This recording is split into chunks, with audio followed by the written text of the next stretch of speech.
जय हिंद साथियों। मैं दीपक राठौर बोधि वृक्ष के इस यूट्यूब चैनल में आपका स्वागत करता हूं।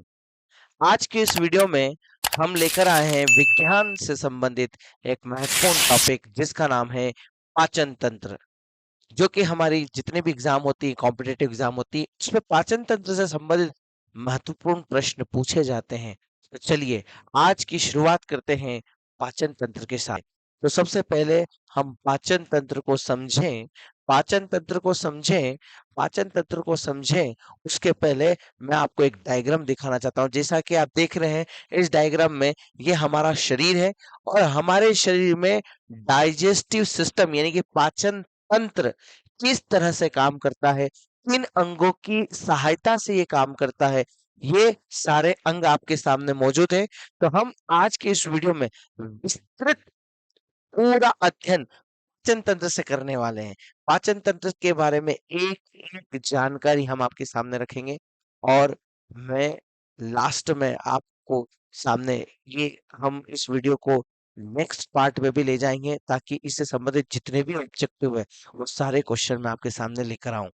जल्दी करते हैं शुरुआत। पाचन तंत्र क्या होता है? तो सबसे पहले हमें ये समझना पड़ेगा कि तंत्र किसे कहते हैं। तंत्र का मतलब होता है अंगों का समूह। क्या होता है? अंगों का समूह। यदि कोई आपसे पूछ ले कि तंत्र किसे कहते हैं तो हम कहेंगे अंगों का समूह। अब क्यों कहा अंगों का समूह? देखिए, पाचन की क्रिया को पूर्ण करने में क्या केवल केवल स्टमक का ही काम होता है? क्या केवल आंत का ही काम होता है? नहीं, नहीं। इस काम को करने में एक से ज्यादा अंग सम्मिलित होते हैं और एक से ज्यादा अंगों को हम क्या कहते हैं? तंत्र कहते हैं। इसलिए तंत्र। दूसरा शब्द है आगे लिखा पाचन, डाइजेशन। पाचन, पाचन क्या होता है? किसे कहते हैं पाचन? पाचन का मतलब होता है कि जटिल अणुओं का जटिल अणु जटिल अणु जटिल अणु का सरल अणुओं में टूटना। सरल अणुओं में टूटना या हम कह दें कि सरल अणुओं में परिवर्तन होना। जटिल अणु का सरल अणुओं में परिवर्तन परिवर्तन या बदलाव, इस प्रोसेस को, इस प्रक्रिया को क्या कहा जाएगा? पाचन कहा जाएगा। क्या कहा जाएगा? पाचन। कोई आपसे पूछ ले कि पाचन किसे कहते हैं तो हम कहेंगे जटिल अणुओं का सरल अणुओं में विभाजित होना। जटिल अणु का सरल अणुओं में विभाजित होना, उसे ही हम क्या कहेंगे? पाचन कहेंगे। सर, एक चीज समझ में नहीं आई, जटिल अणु किसे कहते हैं?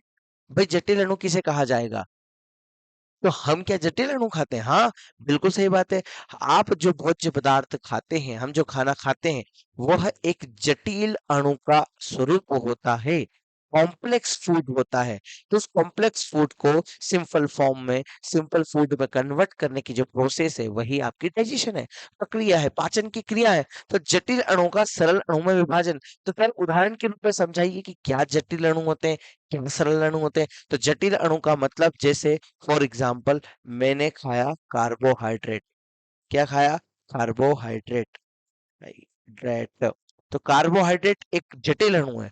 कार्बोहाइड्रेट जटिल अणु है तो इसका सरल अणु में टूटना। तो कार्बोहाइड्रेट का सरल रूप क्या होगा? तो ग्लूकोज। क्या होगा? ग्लूकोज होगा। क्यों? क्योंकि ग्लूकोज ही हमारे शरीर को एनर्जी क्रिएट करता है, एनर्जी प्रदान करता है। चलिए, तो कार्बोहाइड्रेट का ग्लूकोज में कन्वर्ट होना, यानी कि कार्बोहाइड्रेट जटिल अणु हो गया और ग्लूकोज सरल अणु हो गया। तो कार्बोहाइड्रेट का ग्लूकोज में कन्वर्ट होना पाचन कहलाएगा। ऐसे ही अगर मैं दूसरा ले लूं, वसा। वसा, फैट। तो फैट का, वसा का वसी अम्ल में विभाजन। वसीय अम्ल वसी अम्ल में विभाजन। वसी अम्ल में विभाजन क्या हो जाएगा? वसी अम्ल में विभाजन क्या हो जाएगा?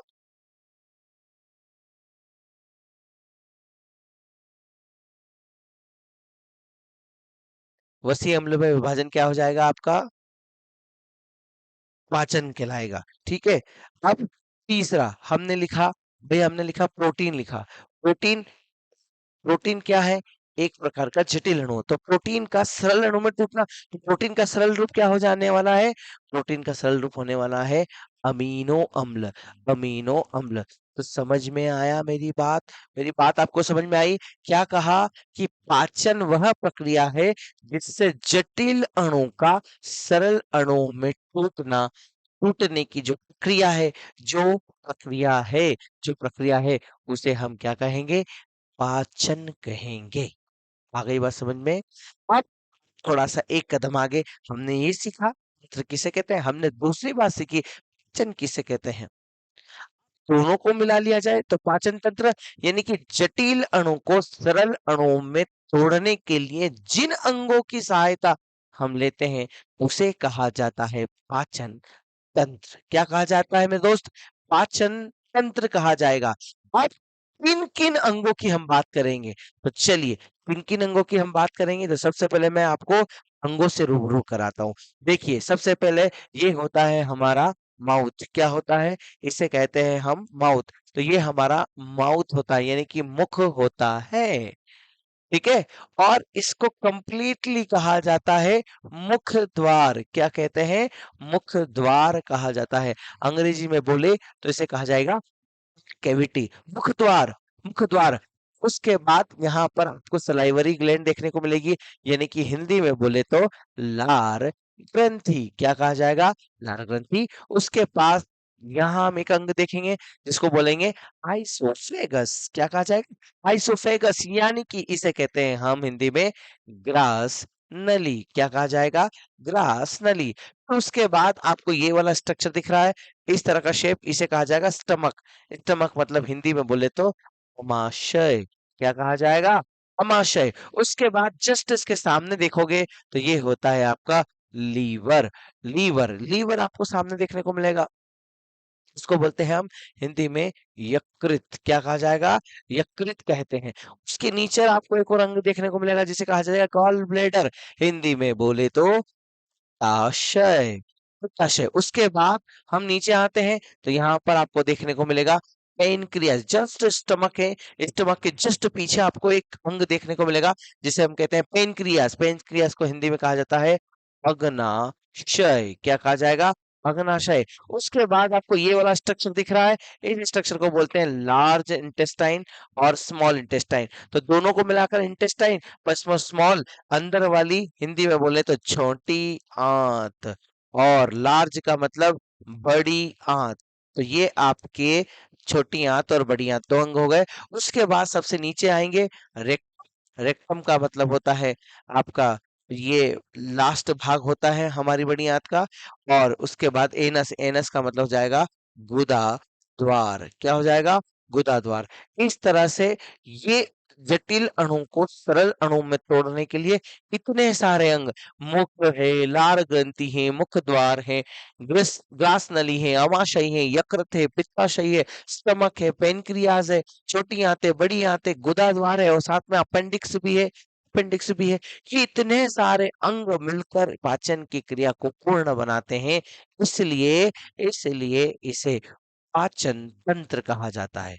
तो आइए और गहराई से हम बात करते हैं कि पाचन तंत्र कैसे कैसे काम करता है। पाचन की जो समग्र क्रिया है, पाचन की जो संपूर्ण प्रक्रिया है, पाचन की जो संपूर्ण प्रक्रिया है, पाचन की संपूर्ण प्रक्रिया ये कितने चरणों में संपन्न होती है? तो पाचन की प्रक्रिया के चरण की हम बात करें तो 5 चरणों में, कितने चरणों में? 5 चरणों में पाचन की क्रिया संपन्न होती है। कोई आपसे पूछे कि पाचन की क्रिया के कितने चरण है? तो हम कहेंगे पाचन की क्रिया के 5 चरण है। कितने चरण है? 5 चरण है। चलिए कौन-कौन से 5 चरण है इनका हम नाम देखते हैं। सबसे पहले होता है अंतर्ग्रहण। क्या होता है?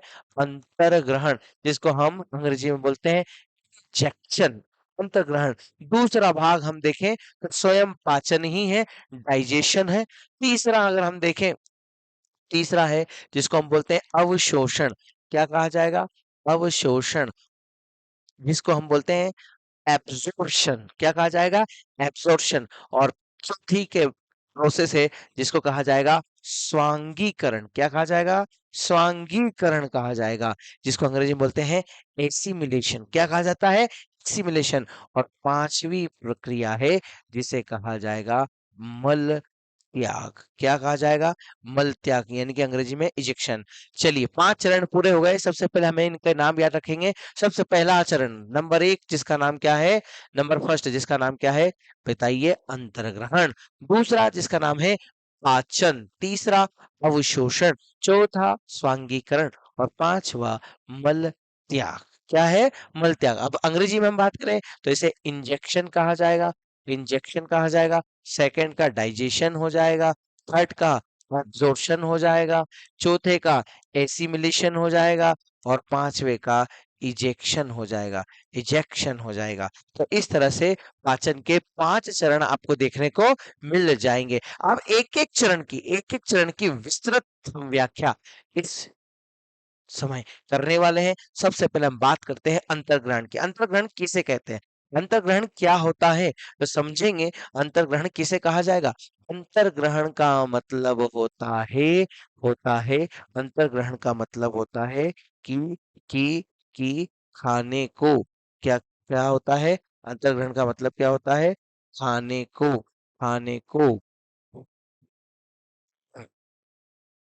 एक मिनट, इसको थोड़ा सा शिफ्ट कर लेता हूँ। अंतर्ग्रहण का मतलब क्या होता है?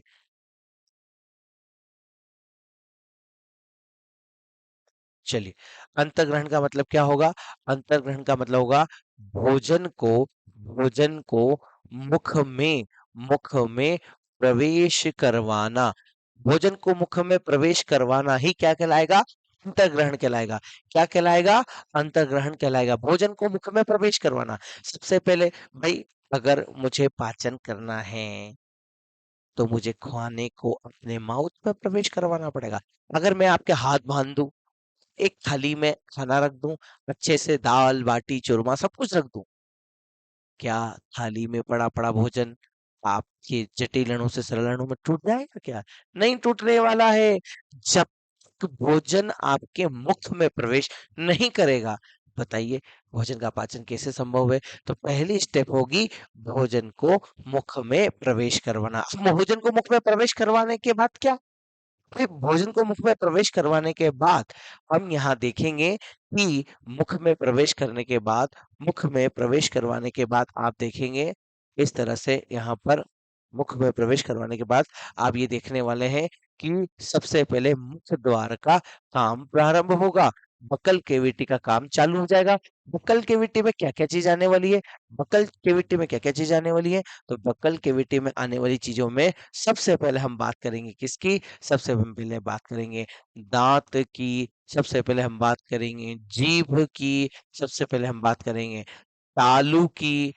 ठीक है, ये सारे भाग मुख द्वार को पूरा करते हैं। सबसे पहले हम बात करें कि जो भी खाना हम माउथ में रखते हैं तो दांतों का काम स्टार्ट हो जाता है। दांत क्या करता है? उस भोजन को अलग अलग छोटे छोटे टुकड़ों में काटता है। इस कहा जाता है कि खाना जब हम खाते हैं तो थोड़ी सी देर तक उसको चबाना चाहिए।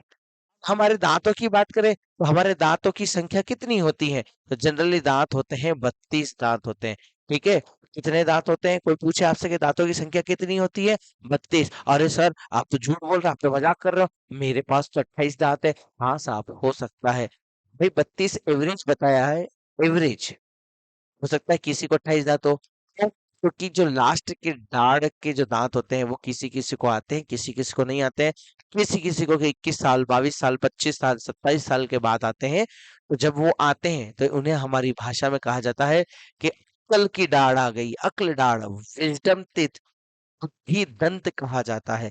इसलिए वो किसी को आ जाते हैं, किसी को नहीं आते हैं। तो ये एक स्वभाव होता है बॉडी का। तो ये इसके पीछे कोई लॉजिक नहीं है, तर्क नहीं है कि मुझे क्यों नहीं आए, किसी को आ गए। जनरली नहीं आते हैं। ऐसा इसलिए। अब ऐसा, सर अगर ये नहीं आएगा तो क्या हमारे शरीर पर इफेक्ट पड़ने वाला है? अरे नहीं साहब, बिल्कुल भी नहीं पड़ने वाला है।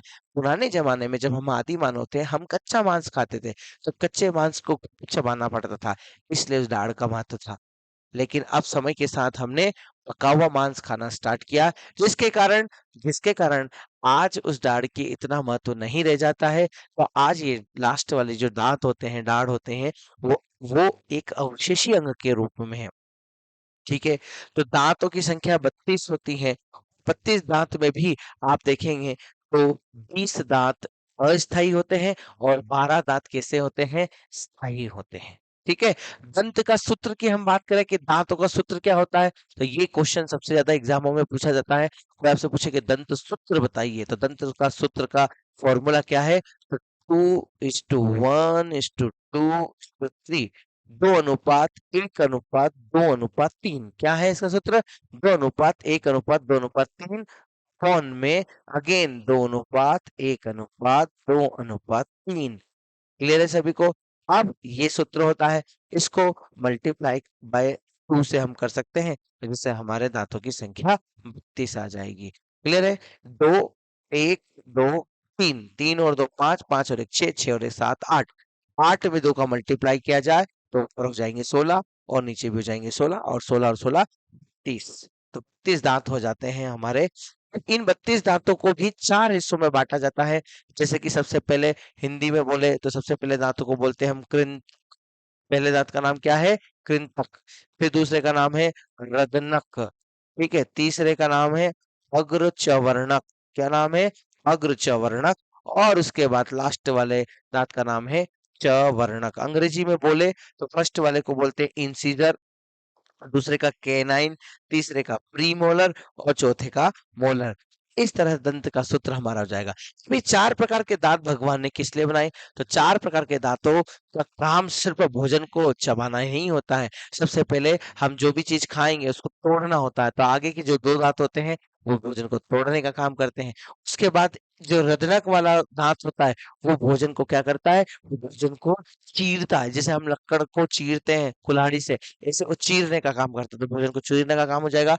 उसके बाद अग्रचवर्णक, चग्रवर्ण का काम होता है कि भोजन को नोचना होता है। और उसके बाद चरण चवर्ण का काम होता है भोजन को बहुत अच्छे से चबाना, छोटे छोटे टुकड़ों में तोड़ना। तो ये था मुख द्वार। अंतर्ग्रहण की प्रोसेस होती है मुख से, जहां पर दांतों का महत्व हो जाता है। फिर उसके बाद आ जाता है जीभ।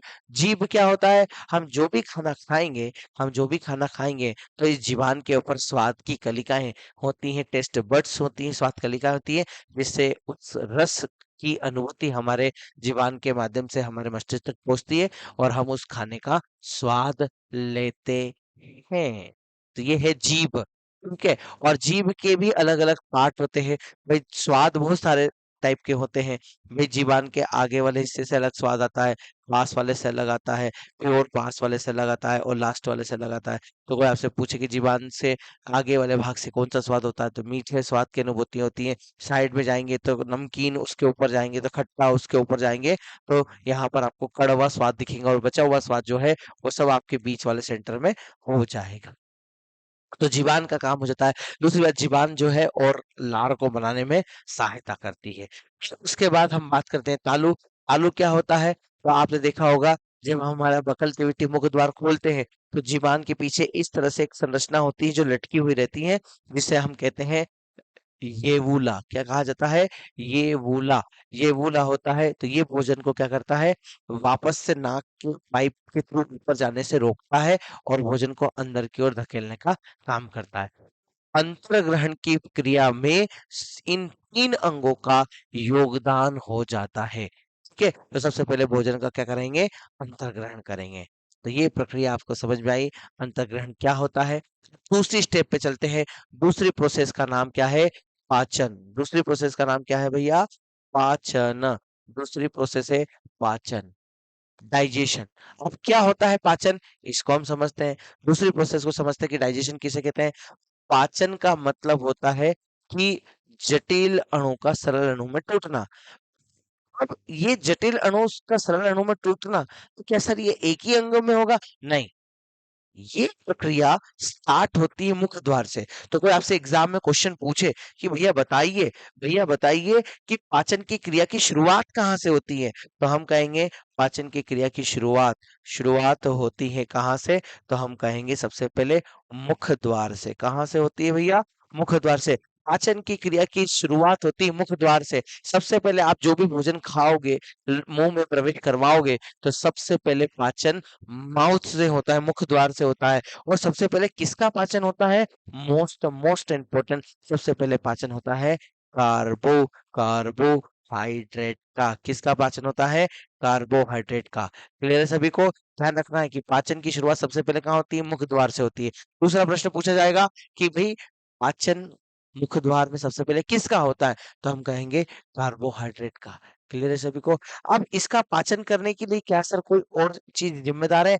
हाँ, ये पाचन कैसे होता है? तो जैसे हम खाने को मुंह में चबाएंगे, लार ग्रंथियों के माध्यम से बहुत सारी लार निकलने वाली है। तो ये लार क्या करेगी? इस लार में क्या होता है? एंजाइम होते हैं। क्या होते हैं? एंजाइम होते हैं। और इससे पूछा जाए कि एंजाइम क्या होते हैं? एंजाइम क्या होते हैं? तो ये एक उत्प्रेरक होते हैं, जैव उत्प्रेरक होते हैं, जो किसी क्रिया में भाग प्रत्यक्ष रूप से नहीं लेते हैं, लेकिन किसी प्रोसेस को संपन्न करवाने में उसमें सहायता जरूर करते हैं। उन्हें एंजाइम कहा जाता है। खुद भाग नहीं लेंगे, लेकिन उस प्रोसेस को करवाने में हेल्प करवाएंगे। तो लार से जो भी एंजाइम निकलेंगे, वो इस भोजन को, यानी कि सरल जटिल अणु को सरल अणु में तोड़ने का काम करेंगे, यानी कि कार्बोहाइड्रेट का पाचन करेंगे ये एंजाइम। तो सर वो एंजाइम कौन कौन से हैं? जरा नाम बताइए। तो उन एंजाइम के नाम में मैं आपको दो नामों को इंट्रोड्यूस करवाऊंगा। सबसे पहले हम बात करेंगे किसके बारे में? टाइलीन के बारे में। किसके बारे में बात करेंगे? टाइलीन। टाइलीन बोलते हैं या फिर हम इसको बोलते हैं, टाइलीन के अलावा हम इसे क्या कह सकते हैं? इसे हम कहते हैं alpha alpha mileage. Alpha mileage कहा जा सकता है, या हम कह सकते हैं एमाइलेज। एमाइलेज। ठीक है? कोई आपसे पूछे कि बताइए लार ग्रंथि से कौन सा एंजाइम निकलता है, तो पहले पहले एंजाइम का नाम है, फर्स्ट का नाम क्या है?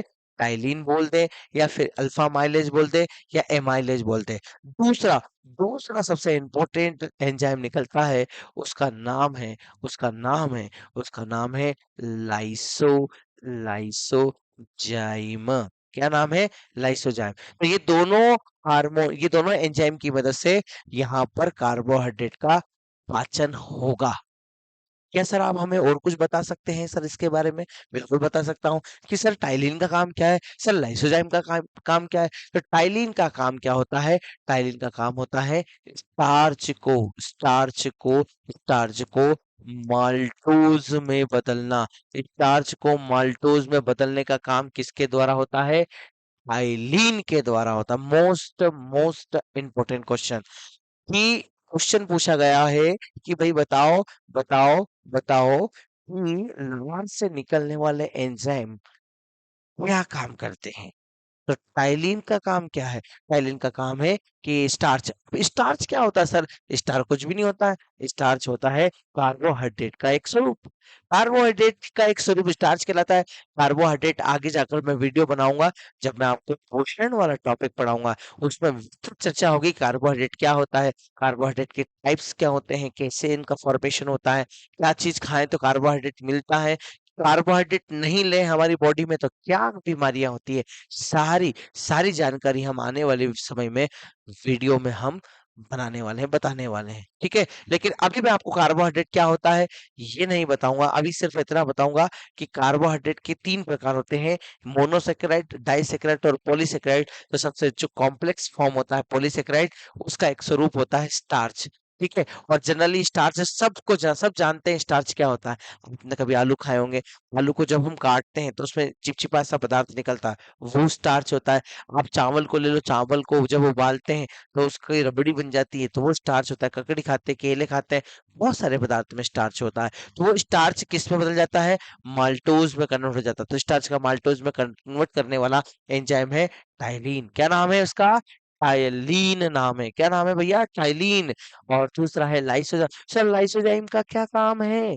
लाइसोजाइम का क्या काम है? अरे भाई लाइसोजाइम का बहुत महत्वपूर्ण काम है। क्या? क्योंकि जब हम खाना खाते हैं तो उसमें छोटे छोटे बहुत सारे बैक्टीरिया होते हैं। तो सूक्ष्म सूक्ष्म बैक्टीरिया बैक्टीरिया बैक्टीरिया नष्ट करना को नष्ट करने का काम किसके माध्यम से होता है? लाइसोजाइम के माध्यम से होता है। भाई हम खाना खा रहे हैं, भाई खाना खाए, सब्जी लेके आए, सब्जी को ठीक से धोया नहीं, सब ठीक से धोया नहीं, तो फिर क्या होने वाला है?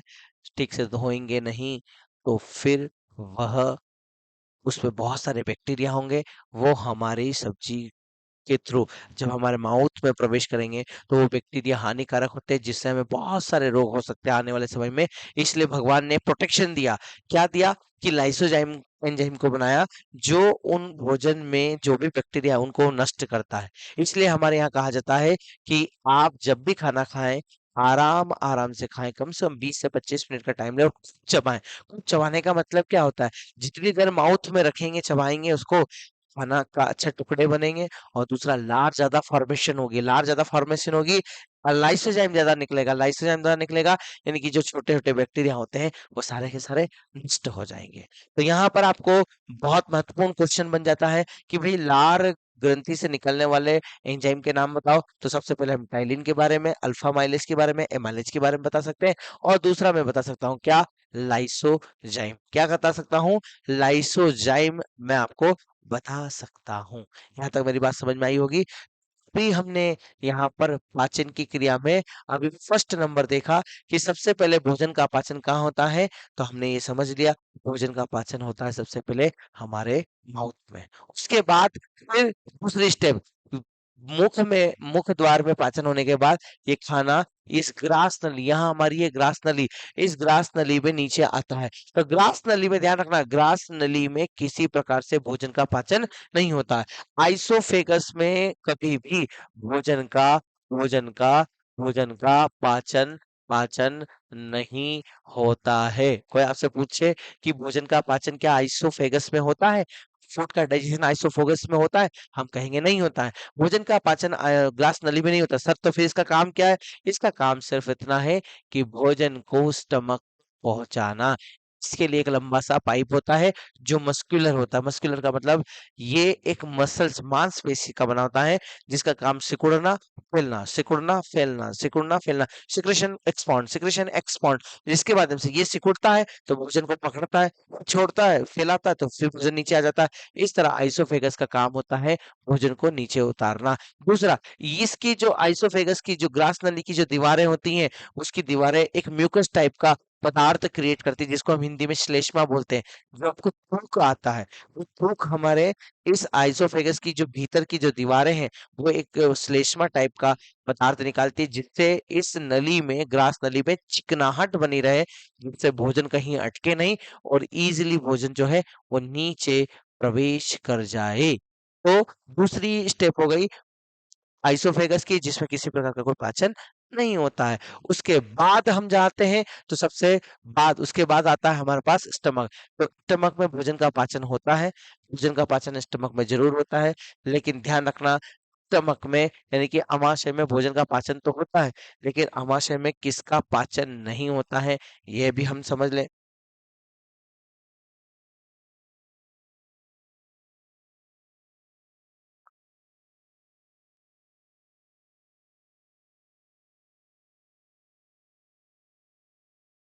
चलिए,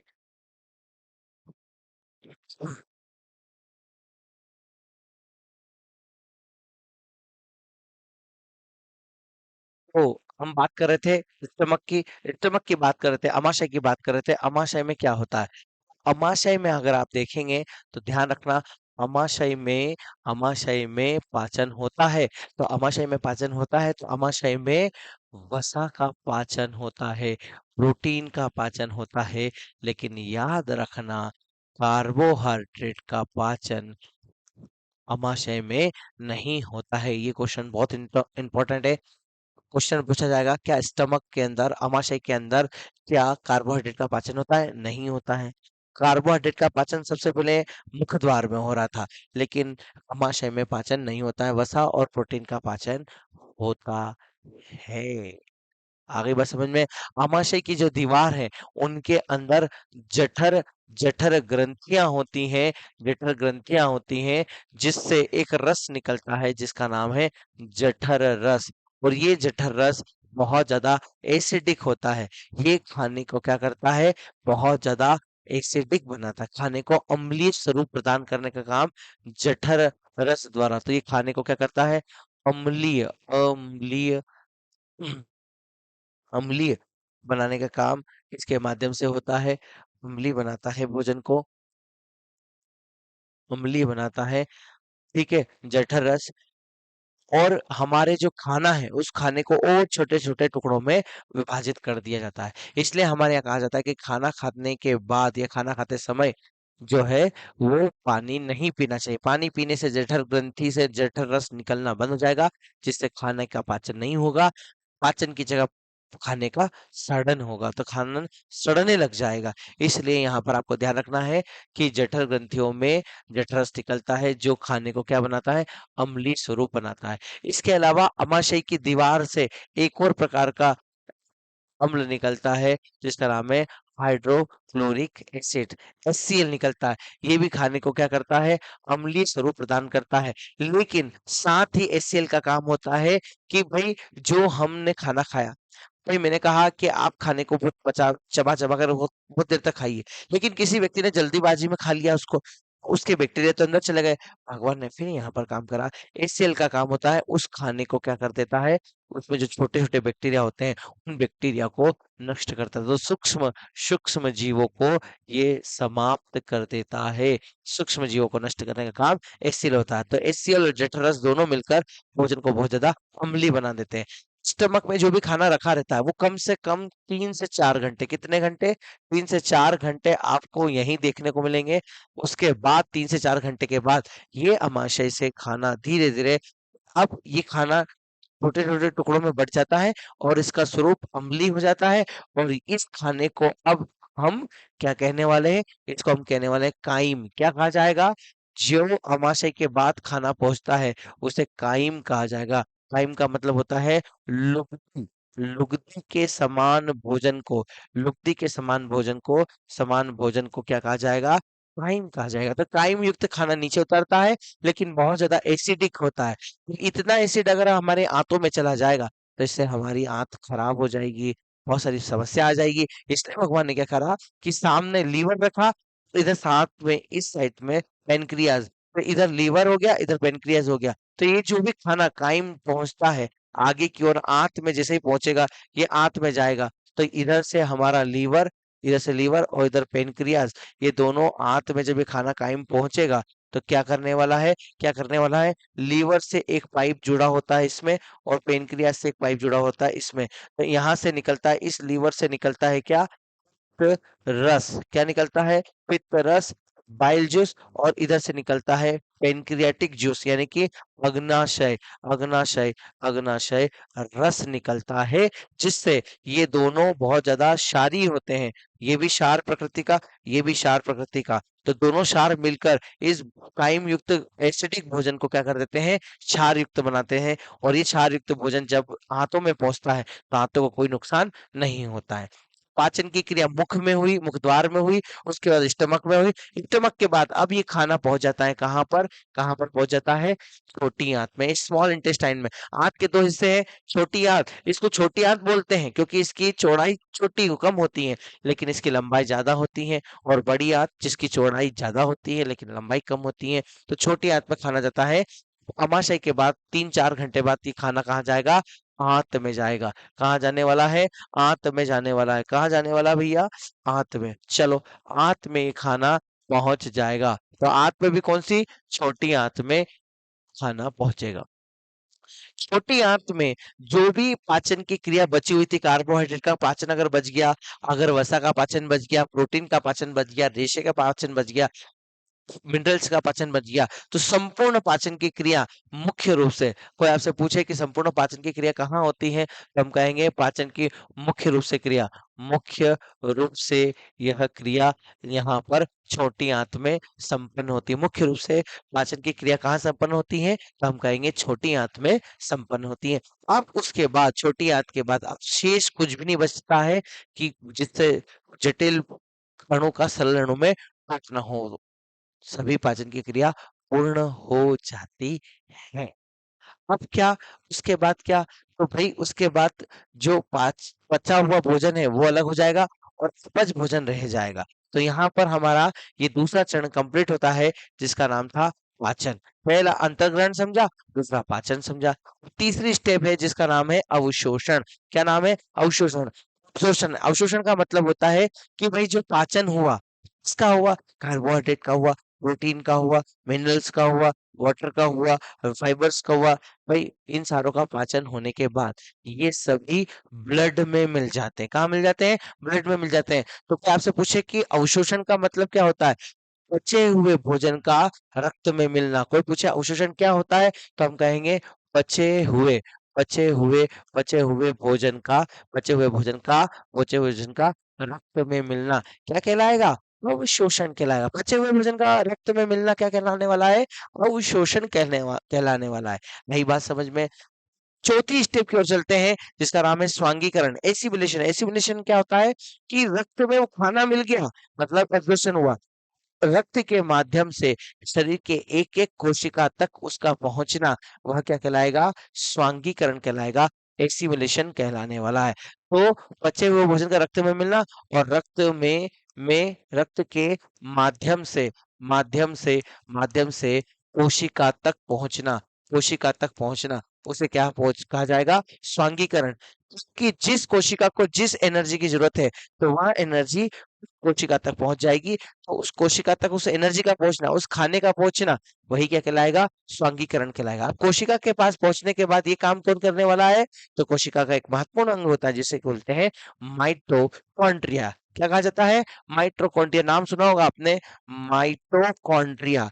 क्या कहा जाता है? माइटोकॉन्ड्रिया। इसे कहा जाएगा कोशिका का ऊर्जा घर। क्या कहेंगे? ऊर्जा घर कहेंगे, या पावर हाउस ऑफ सेल, या शक्ति केंद्र हम कह सकते हैं। क्या कह सकते हैं? शक्ति केंद्र बोल सकते हैं, या इसको हम बोल सकते हैं power house, power house of cell. क्या कहा जाएगा? पावर हाउस ऑफ सेल कहा जाएगा। कोशिका का शक्ति केंद्र कहेंगे। माइटोकॉन्ड्रिया इस बचे हुए भोजन का ऑक्सीकरण करके एटीपी के रूप में ऊर्जा को उत्पन्न करेगा। किसके रूप में? एटीपी। बहुत सारे एग्जामों में एटीपी का फुल फॉर्म पूछा जाता है। तो एटीपी का मतलब होता है एडिनोसिन ट्राइफॉस्फेट। क्या होता है? Adenosine triphosphate. और इस तरह से हमारे स्वांगीकरण की प्रक्रिया भी पूर्ण हो जाती है। पांचवी स्टेप और आखिरी स्टेप, जिसका नाम है मल त्याग। क्या नाम है भाई? पांचवी स्टेप का मल त्याग। मतलब जो भी खाना था वो पच गया, रक्त में मिल गया, कोशिका के पास चला गया। लेकिन सर वो अपच भोजन था, जो वेस्ट पदार्थ था, अपच भोजन था, उसका क्या होगा? उसको हम करवाएंगे मल त्याग। वो शरीर से बाहर निकलेगा।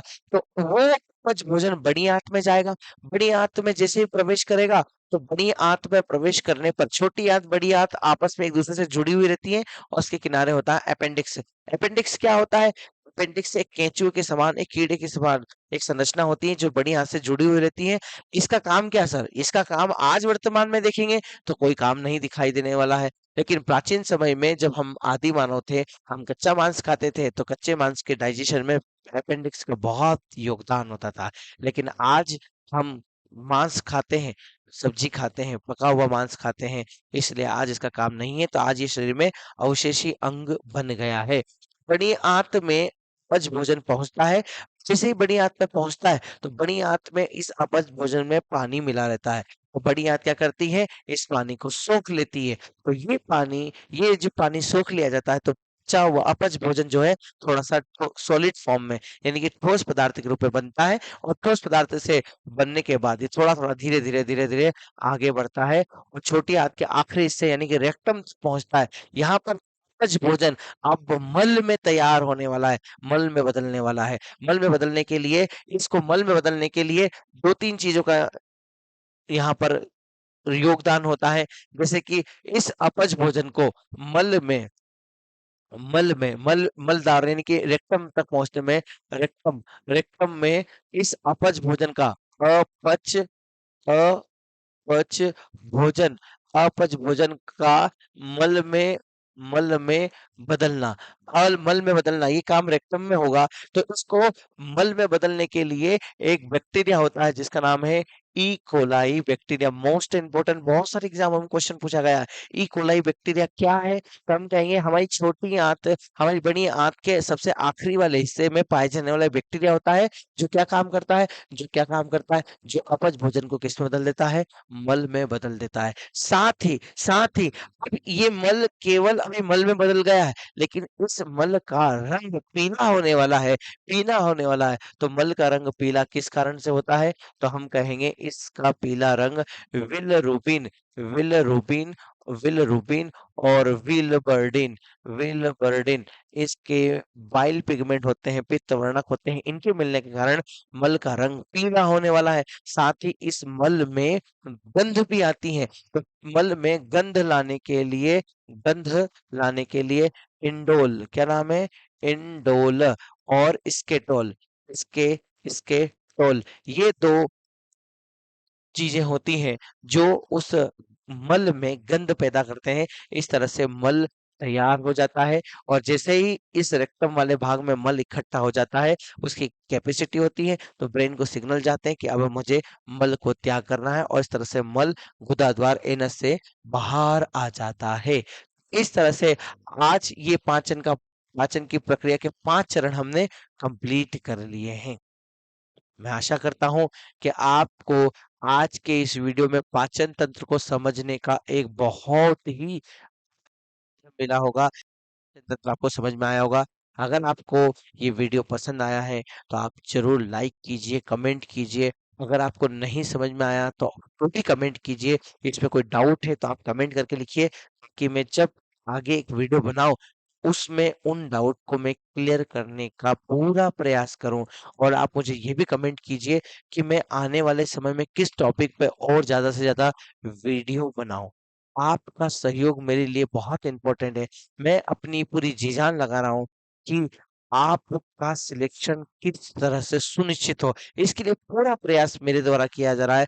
100% मेरी मेहनत कर रहा हूँ, किसी प्रकार की कोई कमी नहीं रखूंगा। तो आपका भी फर्ज बनता है कि आप भी मेरा सपोर्ट करें, मुझे अर्श से फर्श से अर्श तक ले जाने का प्रयास करें।